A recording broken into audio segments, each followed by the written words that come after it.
لازم تمرقوا ب 1500 مليون تجربة تخلي حدا يقول لك انه ما لازم تعمل اغلاط او ما لازم تغلط، او اذا انت غلطت يجي يفشلك ويقول لك انك منك خرج. لا، غلط صديقي، لازم تعمل 1000 ومليون ومليونين غلط ولازم تتعلم منهم كلياتهم. حتى الاكسبيرينسز اللي بتمرق فيهم المناح والمنهم مناح لازم تاخذ قرار انه انت لازم تتعلم منهم.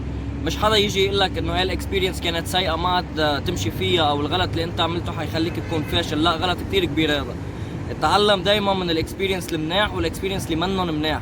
شغله تانية، لازم تاخذ قرار انه انت ما بعمرك حتضلك تحت، انت حتوقع، بس انت القرار اللي اخده انك حترجع توقف. يا اما بتكون فوق يا اما عارف حالك حترجع توقف وتطلع لفوق، ما بعمرك تخلي حدا يخليك لتحت. صبايا شباب، خلوني اخبركم شغله كثير مهمه. بتذكر لما انا كنت بالجامعه كنت عم بتعلم بزنس مانجمنت، ولما خلصت وتخرجت وجبت جي بي اي كثير عالي 3.7 وكلياته كان تمام، قلت لهم لاهلي انه انا رايح اعمل دوره بالطبخ.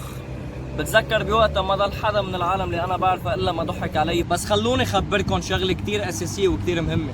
ولا واحد من العالم او رفقاتي او اهلي او مين ما كان يكون كان فاهم انا لافت اصلا على هي الدوره او شو كان في براسي. خلوني افسر لكم اكثر. كتلميذ بزنس كان لازم استوعب اكثر عن المانجمنت، بما انه انا الميجر تاعي كان خاص كلياته بالاداره. فدورة الطبخ كانت تتكون من 32 انسان مختلفين، شباب وبنات، وكل واحد من جنسيه وكل واحد عنده باك جراوند خاصه فيه. فالسؤال اللي كان براسي انه الشيف المسؤول عنا ما بيعرف ولا واحد فينا كيف بمطبخ بده يعمل اداره ل 32 شخص مختلفين وكل واحد عنده طريقه تفكير خاصه فيه. هاي الفكره اللي كانت براسي، بس لما كنت قاعد بدي اشرحها لحدا كان يا اما عم يقول لي انه الفكره سيئه او يا اما كان قاعد عم يفشل فيني. بس ولكن خلوني اخبركم. تذكر اول ما اجى الشيف على المطبخ اطلع فينا كلياتنا وقعد يسالنا كل واحد شو شاطر يعمل بقلب المطبخ. المهم كل واحد عارف شو دوره، اللي بيعرف يقصقص، اللي بيعرف يقشر، اللي كذا. قلت له انا ما بعرف بولا شيء خاصه بالمطبخ وما بعرف بولا شيء خاصه بالطبخ. فقال لي عندك حل واحد، خلينا نشتغل انا وياك على البهارات. فبتذكر 32 شخص كان بوقتها اداريا ناجحين جدا بسبب الشيف اللي عرف ياخذ القرارات الصح وعرف كل واحد وين نقاط قوته وين نقاط ضعفه. بس الاغلاط اللي عملتها جوا بالمطبخ كانت اغلاط كثير، هالقد كانت الاغلاط. بس الشيف ما بعمره قال لي ليه عملت هيدا الغلط او ليه عملت هيك او الى اخره. مثل لما بتذكر اعطيته السكر بدل الملح وحطوها بالطبخه. anyway خلوني اخبركم ليه عم نحكي عن هيدا الشيء. عم بحكي عن هيدا الشيء لانه يا جماعه كلياتكم اول شيء حتعملوا اشياء يمكن ما خاصه بالميجر تاعكم.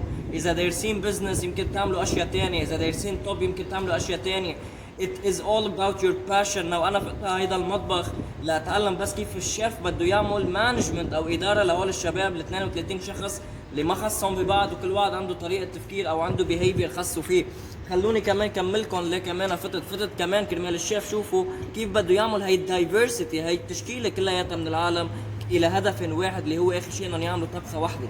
بس ولكن خلوني اقول لكم شيء، لازم تمرقوا ب 1500 مليون تجربه وتفشلوا فيهم. لازم تعملوا فشل كثير كبير. بعدكم او بعدنا كلياتنا بعمر كثير صغير لازم نفشل فيه لنقدر نتعلم، نوصل لعمر اكبر فاهمين شو عم نعمل، فاهمين الصح من الغلط باشياء بزنس او اشياء خاصه بالسيلز او الى اخره. اما اذا دغري عملنا شيء ناجح ما نستفاد شيء لانه ما حنتعلم منه لانه كان ناجح. الاغلاط هي اللي بتخلينا نتعلم اشياء جديده. failure is success. مثل اينشتاين بيقول لك failure is the first step of success. حسب بتذكر هيك الجمله بتقول. anyway خلوني اقول لكم الفشل يا شباب اول طريق للنجاح. طب خلوني اقول لكم شيء، العالم كلياتها وخصوصي الاهل حيقول لكم لا ما تعملوا هيك، لا ما تفوتوا على هالورك شوب، لا ما تفوتوا على هي الدوره التدريبيه، ما خاصه بشغلكم، ما خاصه بالميجر. انتو يا اهل او يا هول العالم النيجاتيف مع احترامي للكل، انتو مش فهمانين شو في هون براسنا افكار او ايدياز حابين نوصلن او اهداف بدنا نوصلن لبعدين.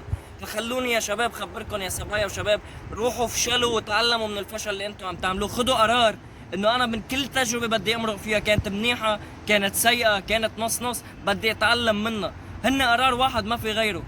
حافشل، حاوقف، بس ما بعمري حضل تحت، حضلني عم اوقف.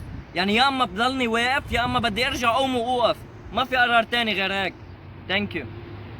صبايا شباب، اذا عجبكم الفيديو بليز لايك شير سبسكرايب على القناه اللي عم تحضروا عليها. ثانك يو.